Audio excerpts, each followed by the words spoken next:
అవినీతిని అంతం చేసి వ్యవస్థలో మార్పు తీసుకురావడానికి యువత రాజకీయాల్లోకి రావాలని పొలిటికల్ అనలిస్ట్ యనమల నాగేశ్వరరావు పిలుపునిచ్చారు. ఢిల్లీ జంతర్ మంతర్ వద్ద పేపర్ లీకేజీలపై నిరాహార దీక్ష చేస్తున్న కాగ్రూ జనతా పార్టీ నాయకులపై బీజేపీ ప్రభుత్వం చేసిన పోలీస్ దాడులను ఆయన తీవ్రంగా ఖండించారు. కేంద్ర, రాష్ట్ర ప్రభుత్వాలు తక్షణమే స్పందించి కఠిన చర్యలు తీసుకోకపోతే బీజేపీకి మనుగడ ఉండదని హెచ్చరించారు. ప్రత్యేక ధన్యవాదాలు. రెండోది, నాకు రాజ్యాంగము ఆర్టికల్ 19 అయితేనేమి 21A నాకు కొన్ని హక్కులు కల్పించింది. నేను ఆ రాజ్యాంగబద్ధంగానే ఈ రోజు నేను కొన్ని విషయాలు మాట్లాడుతున్నా.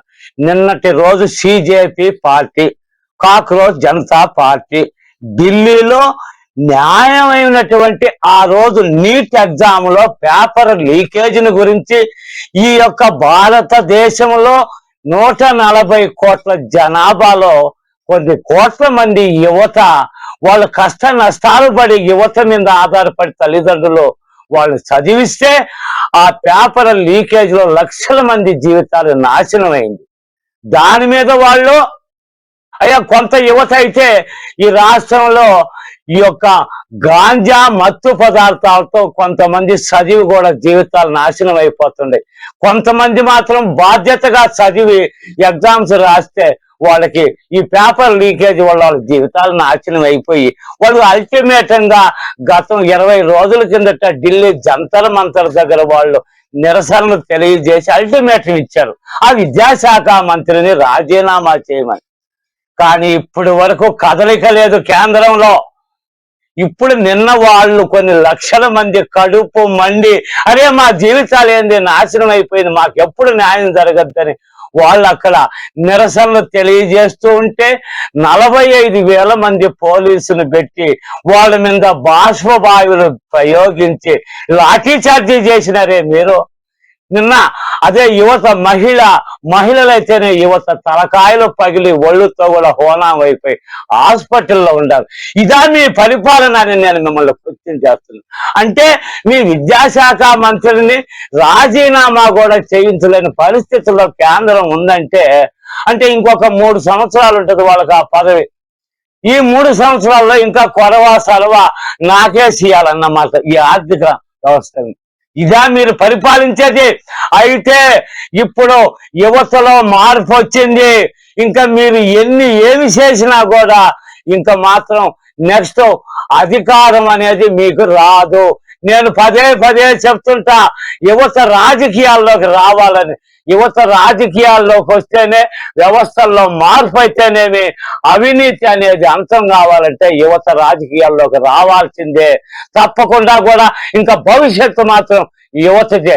ఇంకొక చిన్న విషయం అండి, మన గౌరవనీయులు మాజీ ఉపరాష్ట్రపతి వరకు వెంకయ్య నాయుడు గారు కూడా కొంచెం దిక్కచ్చిగా మాట్లాడతాడండి. ఆయన నేను కొన్ని మీడియా పరంగా చూస్తుంటా.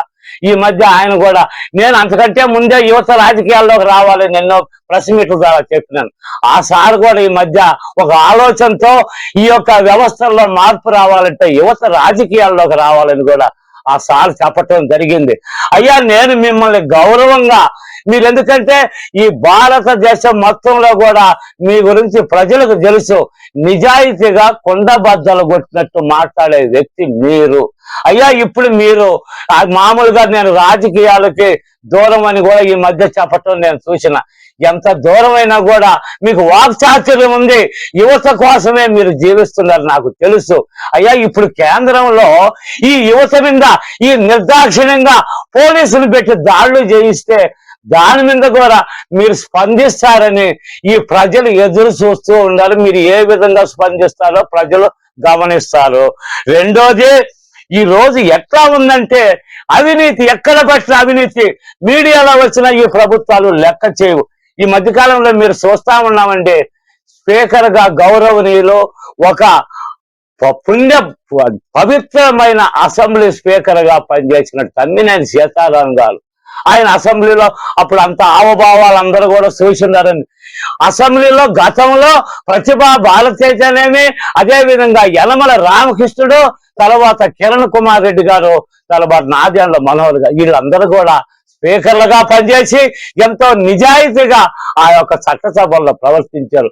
వీళ్ళందరికీ భిన్నంగా వైఎస్ఆర్ పార్టీ ఆయన సీతారాం గారు ఏదో అంటే ఆ పార్టీలో కూడా నా అవగాహన ఏంటంటే ప్రజలు కానీ నా అవగాహన ఏదో పడవలు తట్టేవాళ్ళు, దేశాలు తిప్పేవాళ్ళు, డోర్ డెలివరీ ఇచ్చేవాళ్ళు, పెద్ద మనుషుల్లాగా చలాయించి లోపల ఇతర ఆస్తులు కాజేసేవాళ్ళే ఆ పార్టీలో ఉన్నట్టుగా అనిపిస్తా ఉంది. రెండోది తప్పు పని చేసి తప్పించుకొని తిరిగితే చట్టాలు ఊరికనే వదులుతాయి ఆ కమ్మినేని సీతారాం గారని నేను మిమ్మల్ని ప్రశ్నిస్తుండా. అదేమో అది తగదు.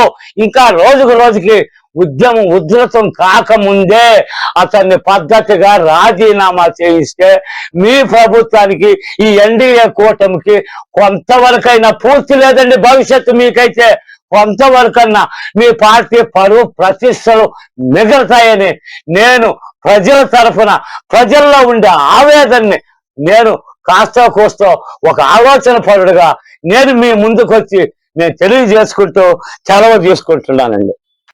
Yanamala Nageswara Rao, political analyst, Nellore.